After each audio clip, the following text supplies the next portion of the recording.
Bien le bonjour et surtout bienvenue dans cette nouvelle vidéo. Aujourd'hui je vais vous présenter ma routine de couches lavables. Cette vidéo fait écho à la première vidéo sur les couches lavables que j'ai tournée où je répondais du coup à toutes les questions que moi personnellement je me suis posées avant de me lancer dans cette aventure.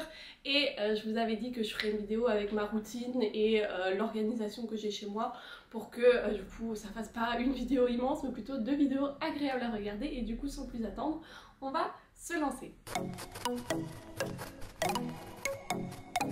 Si jamais vous n'avez pas vu la première vidéo, je vous mets bien évidemment le lien dans la barre d'infos. Et dans cette vidéo, je parlais aussi du nombre de couches que j'ai et du nombre de couches que j'utilise par jour et aussi du nombre de lavages que je fais. Parce que là, du coup, la routine dépend fortement de ça et en fait, le nombre de couches va aussi influencer le nombre de lavages. Pour ma part, j'ai assez de couches pour tenir 4 jours, mais je lave tous les 3 à 4 jours, je sais pas, je le fais un peu au feeling, mais en tout cas je lave mes couches 2 fois par semaine. J'ai décidé de m'occuper tout le temps de mes couches dans la matinée, donc durant la première phase de réveil du petit, ce qui fait que dans les vidéos là que vous allez voir, vous allez souvent me voir en peignoir, étant donné que du coup bah, c'est entre 6h et 7h du matin dans ces eaux là et que c'est la plupart du temps juste après ma douche. Donc au pied de ma table à langer, en fait j'ai un grand panier et dans ce grand panier, ce que je mets tout d'abord avant de mettre les couches dedans, c'est un linge.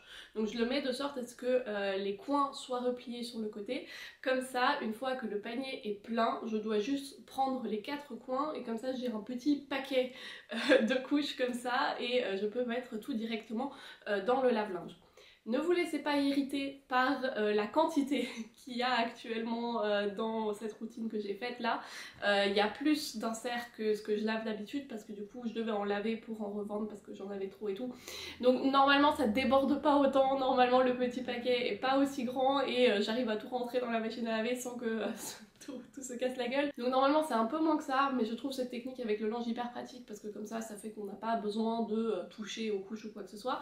Parce que quand j'enlève du coup les couches de mon fils, j'en ai pris une là pour vous montrer. Voici du coup une des couches donc, qui est déjà rembourrée, donc il y a l'insert à l'intérieur. Si on imagine là qu'il l'avait sur lui, qu'elle est souillée, du coup qu'il y ait quelque chose dedans, hein, que ce soit de l'urine ou des selles, peu importe, ce que je vais faire c'est que je vais automatiquement enlever l'insert qui est à l'intérieur, le mettre dans la couche comme ceci, le plier en deux, fermer la couche et juste mettre ça comme ça, l'intégralité de la chose dans le panier. Parce que comme ça, j'ai pas besoin au moment de laver, de sortir tous les inserts ou quoi, tout est déjà fait, j'ai juste à mettre ce paquet en entier dans le lave-linge et on n'en parle plus. Et quand je fais ça pour chaque couche, ça me prend vraiment 10 secondes, alors que si je devais le faire pour toutes les couches séparément, ça serait un peu embêtant. En plus on devrait remettre la main dedans et enfin, moi je préfère faire ça comme ça. Pour ce qui est du lavage, moi j'utilise un cycle d'1 heure à 60 degrés. Donc 60 degrés c'est la température idéale d'après ce que j'ai lu pour laver des couches lavables.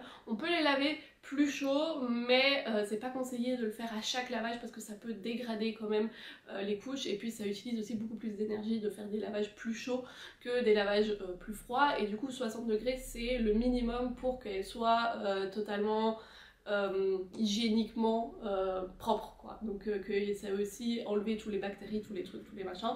Donc 60 degrés c'est le minimum et 90 degrés quand on veut faire un vrai lavage, quand par exemple l'enfant est malade ou quoi, c'est vrai qu'il faudrait le laver un peu plus chaud mais c'est vraiment pas conseillé de le faire à chaque fois. Ce que j'ai lu très souvent sur les forums et sur les blogs d'aide de comment laver les couches et tout, c'est qu'il fallait avoir des cycles avec beaucoup d'eau parce que du coup les inserts comme ils sont faits pour absorber de l'eau, bah, ça absorbe beaucoup d'eau et s'il n'y a pas assez d'eau dans la machine ça les nettoie pas bien. Moi personnellement sur ma machine on peut pas régler la quantité d'eau et ce que j'ai lu du coup comme conseil à ce sujet là c'est de faire un pré-lavage. Je vous avoue qu'au début je faisais ça, je faisais un cycle de rinçage et tout, mais j'ai remarqué que bah, en le faisant pas, j'ai exactement le même résultat. Mes couches sortent tout aussi propres et je fais pas non plus un cycle de lavage qui dure extrêmement longtemps, comme je vous ai dit, 1 heure.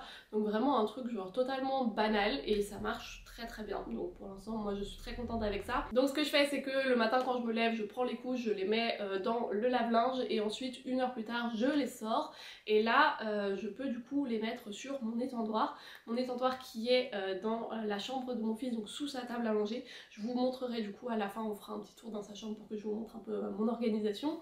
Mais du coup je mets en fait toutes mes couches dessus. Et sur l'étendoir j'ai un peu mes petites habitudes où je mets quoi. Donc par exemple je mets les inserts en haut parce que je sais que tout ce qui est en haut va sécher plus rapidement, et du coup les inserts, comme ils ont besoin de plus de temps pour sécher, j'aime bien les mettre en haut. Alors qu'au contraire les couches ici qui sont en polyuréthane et en microfibre, ça sèche assez rapidement, du coup je peux aussi les mettre en bas.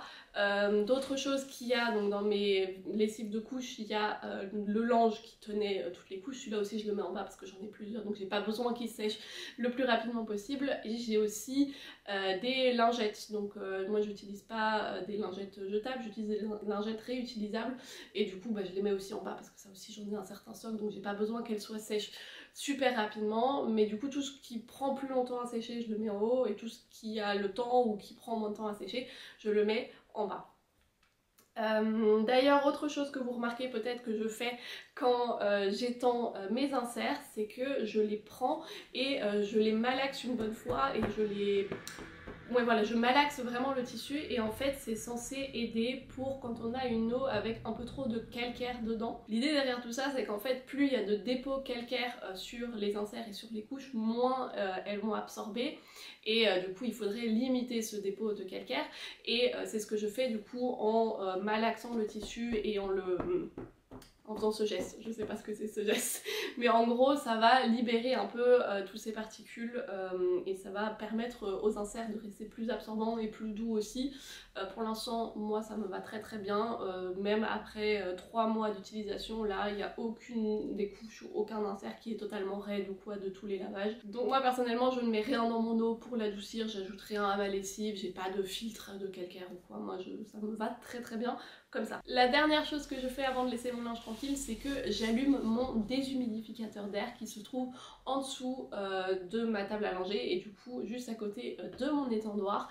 Je vous mets ici la petite référence de celui que j'ai, je l'ai trouvé de seconde main sur le bon coin pour 10 €, vraiment nickel, et je suis obligée de le vider vraiment une fois par semaine, une fois toutes les 2 semaines, ça dépend combien j'ai lavé cette semaine. Mais vraiment je sais pas ce que je ferais sans ce déshumidificateur d'air. Déjà ça diminue les risques d'avoir des champignons et des trucs qui se développent et trop d'humidité dans la chambre, et en plus de ça, ça permet aussi à tout ce qui est sur l'étendoir de sécher plus rapidement. Donc ça vraiment, si jamais vous voulez avoir des couches lavables sans séchoir, donc en utilisant un étendoir, je ne peux que vous recommander à 1000% d'acheter un déshumidificateur. C'est vraiment très très pratique. Vient le lendemain, et là en fait ce que je fais c'est que j'enlève du coup toutes les surcouches.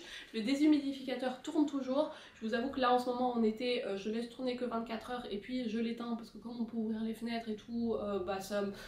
Pour l'instant pour nous ça va. Je sais qu'en hiver je vais devoir le laisser tourner probablement plus longtemps parce qu'on aura moins la possibilité d'aérer, mais voilà, en été pour l'instant je laisse tourner que 24 heures et puis je l'éteins, et comme ça tout va bien. Revenons aux surcouches qui elles du coup sont déjà sèches, donc je les prends toutes et je les mets tous sur un petit tas. Je remets l'étendoir en dessous pour que les inserts puissent sécher. La plupart du temps ce que je vais faire aussi à ce moment là avec les inserts, c'est que je vais les retourner parce que la plupart du temps ils sont déjà secs de la face qui est du coup à l'air, mais du coup la face qui est repliée, et ben elle est pas sèche, du coup j'aime bien les retourner. Ensuite j'ai donc ma pile de surcouches, et la moitié de ces surcouches je peux déjà les rembourrer parce que comme je vous avais dit dans la vidéo précédente, j'ai plus d'inserts que de surcouches. Du coup j'ai encore un tas d'inserts en plus que je vais mettre dans mes surcouches. Je les range dans mon petit panier, et je mets toutes celles qui sont encore vides aussi. Je prends le petit tas, je le plie et je le mets aussi à côté. Vient le 3e jour, et là c'est le jour où j'enlève du coup les inserts de l'étendoir qui la plupart du temps sont tous déjà totalement secs.